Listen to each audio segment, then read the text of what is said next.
ഞാനൊരു registered agent അല്ല, എനിക്ക് ഈ ഏജൻസിയെക്കുറിച്ചുള്ള വിശ്വാസവുമില്ല. പക്ഷേ നിങ്ങൾക്ക് ജോലിയൊക്കെ അപ്ലൈ ചെയ്തിട്ട് കിട്ടുന്നില്ല എന്ന് പറയുമ്പോൾ അതിനു വേണ്ടിയാണ് ഞാൻ ഈ ഏജൻസികളുടെ സ്ക്രീൻ റെക്കോർഡ് ഇവിടെ ഇടുന്നത്. നിങ്ങൾ തന്നെ പോയി അവരോട് കാര്യങ്ങളൊക്കെ ചോദിച്ച് മനസ്സിലാക്കിയതിന് ശേഷം വിസ എടുക്കാനുള്ള തയ്യാറെടുപ്പുകൾ തുടങ്ങുക കേട്ടോ. നിങ്ങൾക്ക് ഇതേപ്പറ്റി എന്തെങ്കിലും സംശയം ഉണ്ടെങ്കിൽ താഴെ കമൻറ്റ് ചെയ്തിട്ടുണ്ടെങ്കിൽ ഞാൻ നിങ്ങൾക്ക് അതിന് റിപ്ലൈ തരുന്നതായിരിക്കും കേട്ടോ. ഇനി നിങ്ങളുടെ ജോബ് ലിങ്ക് വേണമെങ്കിൽ അതും താഴെ കമൻറ്റ് ചെയ്യുക, അതുകൂടി ഞാനിവിടെ ഇട്ടുതരാം. എല്ലാവരും ജോലിക്ക് വേണ്ടി ശ്രമിക്കണം കേട്ടോ. എനിക്കുണ്ടായ പല നേട്ടങ്ങളുടെ അടിസ്ഥാനത്തിലാണ് നിങ്ങളോടും ഈ ജോലികൾക്ക് അപ്ലൈ ചെയ്യാനായിട്ട് ഞാൻ പറയുന്നത്. എൻ്റെ എക്സ്പീരിയൻസിൽ നിന്നാണ് ഞാൻ പറയുന്നത്. നല്ലൊരു ഫ്യൂച്ചർ വേണമെന്ന് ആഗ്രഹിക്കുന്നവരെല്ലാം ഇത്തരം രാജ്യങ്ങളിലേക്ക് ജോലിക്ക് ശ്രമിക്കണം. നിങ്ങൾക്കും അത് തോന്നുന്നുണ്ടെങ്കിൽ നിങ്ങൾ ജോലികൾക്കൊക്കെ ഇപ്പോഴേ തന്നെ ശ്രമിച്ചു തുടങ്ങുക. പഠിക്കുന്ന കുട്ടികളാണെങ്കിൽ ആ ലെവൽ മുതലേ ഇത്തരത്തിൽ ചിന്തിച്ചു തുടങ്ങുക. എന്നിട്ട് ആ രീതിയിലുള്ള വിദ്യാഭ്യാസം നേടുക. കഴിവതും ഇത്തരം രാജ്യങ്ങളിൽ വന്ന് പഠിക്കാനായിട്ട് ശ്രമിക്കുക. അപ്പോൾ നിങ്ങളുടെ ജോലി എളുപ്പമായിട്ട് മാറും.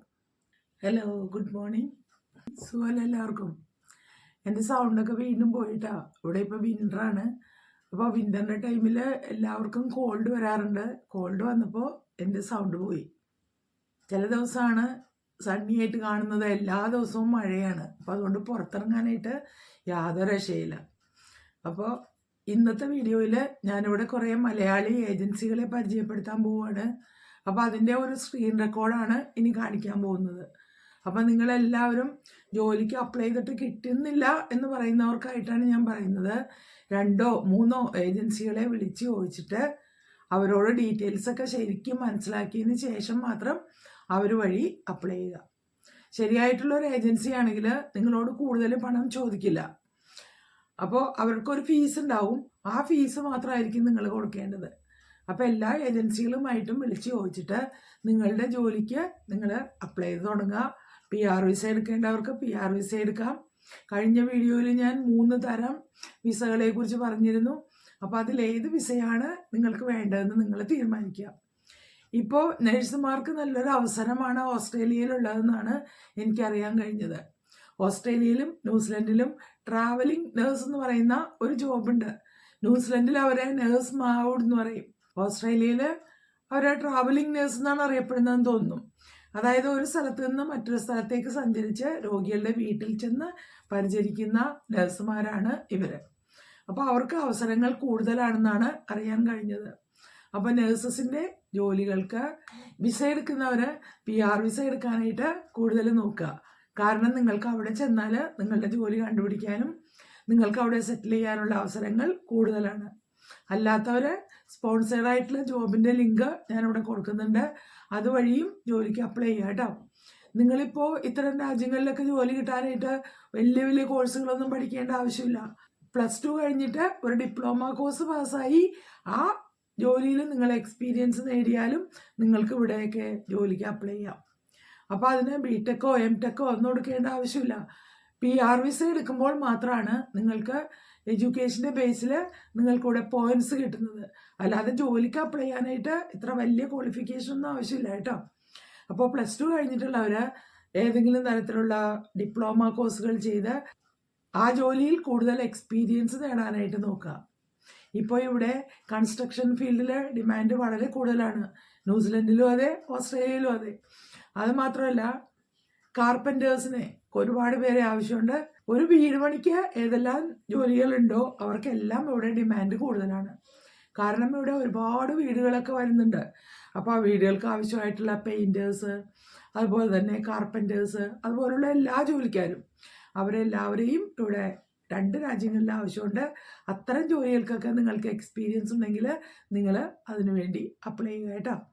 എപ്പോഴും നിങ്ങൾക്കൊരു ഡിപ്ലോമ കോഴ്സ് ഒരു ക്വാളിഫിക്കേഷനായി ഉണ്ടാവാനായിട്ട് ശ്രമിക്കുക. അപ്പോൾ ജോലി ചെയ്യുന്നതിനോടൊപ്പം തന്നെ ഇത്തരത്തിലുള്ള ഒരു വിദ്യാഭ്യാസ യോഗ്യത കൂടി നേടാനായിട്ട് നോക്കുക. അപ്പോൾ ആ സ്ക്രീൻ റെക്കോർഡിലേക്ക് നമുക്ക് പോകാം. നിങ്ങളെ ഗൂഗിളിൽ ഒമാര എന്ന് ടൈപ്പ് ചെയ്ത് കൊടുക്കുക. എന്നിട്ട് അത് ക്ലിക്ക് ചെയ്യുമ്പോൾ ഒമാരയുടെ വെബ്സൈറ്റിലേക്ക് പോകും. ഈ പേജിലേക്കായിരിക്കും വരുന്നത്. അതിൽ ഫസ്റ്റ് കാറ്റഗറി ക്ലിക്ക് ചെയ്യണം, അതായത് search for A registered agent. അപ്പോൾ ഈ പേജിലേക്ക് പോകും. ഈ പേജ് സ്ക്രോൾ ചെയ്ത് മുകളിലേക്ക് എടുക്കുക. താഴെ അപ്ലൈസ് എന്നുള്ളിടത്ത് കേരള എന്ന് ടൈപ്പ് ചെയ്യുക. കേരള എന്ന് ടൈപ്പ് ചെയ്തിട്ടുണ്ടെങ്കിൽ കേരളത്തിലുള്ള ഏജൻസികളാണ് ഇവിടെ വരാൻ പോകുന്നത്. അതായത് ഓസ്ട്രേലിയയിലെ ഗവൺമെൻറ് രജിസ്റ്റേർഡ് ആയിട്ടുള്ള കേരള ഏജൻസീസാണ് ഇവിടെ. കുറച്ച് അധികം ഏജൻസികളിലൂടെ വന്നിട്ടുണ്ട്.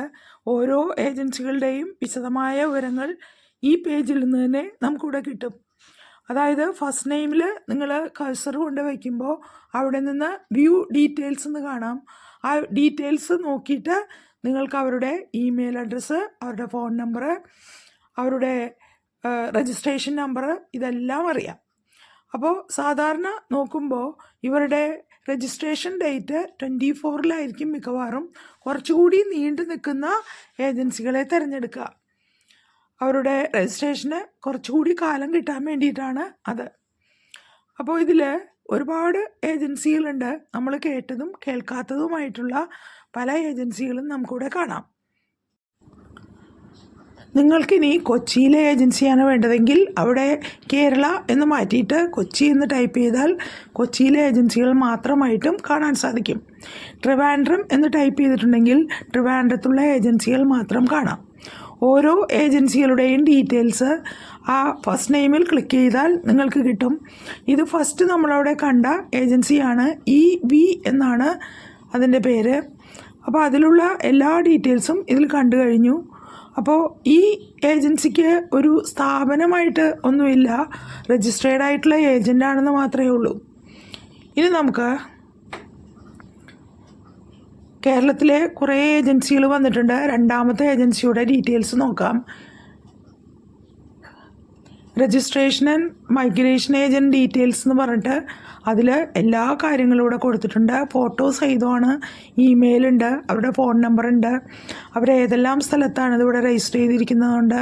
ഹെഡേഴ്സ് ഇൻ്റർനാഷണൽ അക്കാഡമി എന്നാണ് ഈ ഏജൻസിയുടെ പേര്. നിങ്ങൾക്ക് 1, 2, 3 ഏജൻസികളോട് വിശദമായിട്ടുള്ള വിവരങ്ങൾ അന്വേഷിക്കാം കേട്ടോ.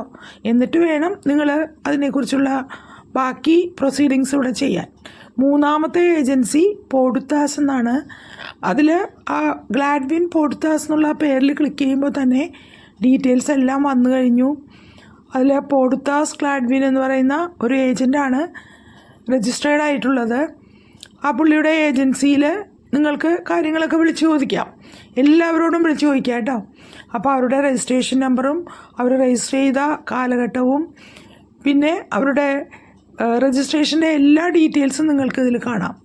ഇതുപോലെ ഓരോരുത്തരെയും നിങ്ങൾ ക്ലിക്ക് ചെയ്തിട്ടുണ്ടെങ്കിൽ നിങ്ങൾക്ക് അവരുടെ എല്ലാ ഡീറ്റെയിൽസും ഇവിടെ കിട്ടും. ഇനി നമുക്കിതേ മൂന്നാമത്തേതിൻ്റെ ഡീറ്റെയിൽസ് ഇവിടെ നോക്കാം. അപ്പോൾ അതിലും അവീസ് ഓസ്ട്രേലിയ എന്നാണ് ആ ഏജൻസിയുടെ പേര്. അതിൻ്റെ രജിസ്ട്രേഷൻ ഏജൻ്റാണ് മിസ്റ്റർ അബൂബക്കർ. അവർക്ക് ഒരുപാട് ഏജൻസികളുണ്ട്. അപ്പോൾ ഇത്രയും കൂടുതൽ ഏജൻസികളുള്ളവരെ കോൺടാക്ട് ചെയ്യാതിരിക്കുകയാണ് നല്ലത്. കുറച്ച് ഏജൻസികളുള്ള വർക്ക് കുറച്ചുള്ള ആളുകളെ കോൺടാക്ട് ചെയ്തിട്ടുണ്ടെങ്കിൽ നിങ്ങൾക്ക് അവരിൽ നിന്ന് ചീറ്റിംഗ് നേരിടേണ്ടി വരില്ല എന്നാണ് എനിക്ക് തോന്നുന്നത്. അപ്പോൾ അങ്ങനെയുള്ള ഏജൻസികളെ മാത്രം തിരഞ്ഞു പിടിച്ച് അവരോട് കാര്യങ്ങൾ ഡീറ്റെയിൽഡായിട്ട് ചോദിച്ച് മനസ്സിലാക്കി എന്നിട്ട് വിസ എടുക്കാനുള്ള നടപടികളിലേക്ക് നീങ്ങുക. പണം കൊടുക്കുന്നതിന് മുമ്പ് എല്ലാ കാര്യങ്ങളും ചോദിച്ച് മനസ്സിലാക്കേണ്ടത് അത്യാവശ്യമാണ്. ഇങ്ങനെ ഓരോ ഫസ്റ്റ് നെയിമിൻ്റെ അടുത്തും നിങ്ങൾ കഴ്സർ കൊണ്ടുവരുമ്പോൾ അവരുടെ ഡീറ്റെയിൽസ് നിങ്ങൾക്കിവിടെ കാണാം. അല്ലെങ്കിൽ ഫസ്റ്റ് നെയിമിൽ ക്ലിക്ക് ചെയ്താൽ അവരെക്കുറിച്ചുള്ള എല്ലാ ഡീറ്റെയിൽസും നിങ്ങൾക്ക് കിട്ടും. ഫോൺ നമ്പറിൽ വിളിച്ച് ചോദിക്കാം. കൊച്ചിയിലോ തിരുവനന്തപുരത്തോ കോട്ടയത്തോ ഒക്കെയുള്ള ഏജൻസികൾ കാണാം. സാധാരണ യൂട്യൂബിൽ കാണുന്ന പൊതുവായിട്ടുള്ള ഒരു ഏജൻസിയാണിത്. ഈ ഏജൻസിയുടെ പേരാണ് ACET മൈഗ്രേഷൻ സർവീസസ്. അപ്പോൾ അതിലെ മാത്യു എന്ന് പറയുന്ന ഒരു വ്യക്തിയാണ് രജിസ്റ്റേർഡ് ഏജൻ്റായിട്ടുള്ളത്. അവരെയും വിളിച്ച് ചോദിക്കാം. ഇവർക്കൊക്കെ ബിസിനസ് വളരെ കൂടുതലായിരിക്കും. അതുകൊണ്ടാണ് കുറച്ച് ഏജൻസിയിലുള്ള തിരക്കില്ലാത്ത ആളുകളെ വിളിച്ച് ചോദിക്കണം എന്ന് പറയുന്നത്. ഇതുപോലെ ഈ കാണുന്ന എല്ലാ ഏജൻസികളും ക്ലിക്ക് ചെയ്ത് നമുക്ക് അവരുടെ ഡീറ്റെയിൽസ് എടുക്കാം. എന്നിട്ട് അവരോട് കാര്യങ്ങൾ വിളിച്ചു ചോദിച്ചതിന് ശേഷം മാത്രം നിങ്ങൾ വിസ എടുക്കുന്നതിനെക്കുറിച്ച് തീരുമാനിക്കുക. കഴിഞ്ഞ വീഡിയോയിൽ പറഞ്ഞതുപോലെ PR വിസ എടുക്കുന്നതായിരിക്കും ഏറ്റവും നല്ലത് കേട്ടോ. നിങ്ങൾക്ക് വിസ എടുത്ത് PRോടുകൂടി അവിടെ ചെന്ന് താമസിച്ച് നിങ്ങൾക്ക് ജോലി കണ്ടെത്തി ആ ജോലിയിൽ പ്രവേശിക്കാം. അവിടെ നിന്ന് നിങ്ങൾക്കവിടെ സെറ്റിൽ ചെയ്യാം. അതായത് PR-ൻ്റെ എല്ലാവിധ ബെനിഫിറ്റ്സും നിങ്ങൾക്ക് അതിലൂടെ ഇവിടെ കിട്ടും. അപ്പോൾ എല്ലാവരും ഇതിനു വേണ്ടി ശ്രമിക്കുക കേട്ടോ. ഇതിൻ്റെ ലിങ്ക് ഞാൻ താഴെ കൊടുക്കുന്നുണ്ട്. അത് ക്ലിക്ക് ചെയ്തിട്ട് നിങ്ങൾ ആ ഏജൻസികൾ ഏതൊക്കെയാണെന്ന് കണ്ടുപിടിക്കുക. ഓക്കെ, അതിൽ നിന്നും നിങ്ങൾ ഏജൻസികളോട് ചോദിച്ച് സംസാരിച്ച് ഏത് ഏജൻസിയാണ് വേണ്ടതെന്ന് തീരുമാനിക്കുക. അപ്പോൾ എല്ലാവർക്കും ഭാവുകങ്ങൾ നേരുന്നു. അപ്പോൾ ഇന്നത്തെ വീഡിയോ ഇത്രയേ ഉള്ളൂ. ഇനിയും നമുക്ക് അടുത്ത ദിവസം മറ്റൊരു വീഡിയോയുമായിട്ട് കാണുന്നവരെ സീ യു, ബൈ.